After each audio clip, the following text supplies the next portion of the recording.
Crude oil, daily forecast May 3rd, fxempire.com. You can see that the crude oil market, the light sweet crude that is, just absolutely took off to the upside as we wiped out the losses from the previous session. Thursday was a very bullish day, gaining 3.33%. Of course, that brings up an interesting problem. We are now starting to see these wild moves in the oil markets that, quite frankly, are very dangerous. If you trade the futures market, you are getting whipped around like crazy and the costs are starting to add up.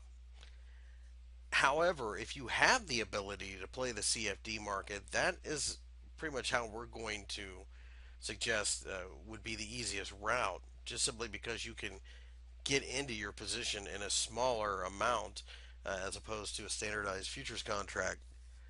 We still think that the $95 level should offer resistance. There's nothing on the chart that really changes that. So if that's the case, then we should see a little bit of a breakdown more than likely during the session. However, on the downside, we still see the $90 area as being supportive. In the meantime, we think that this market will continue to be very, very choppy.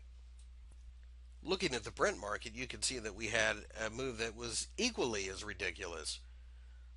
This is a market that has fallen significantly, turned around and bounced higher.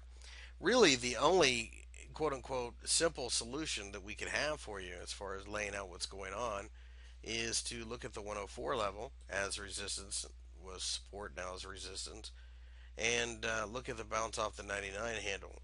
We think that this is the going to be the area that this market trades in the near term.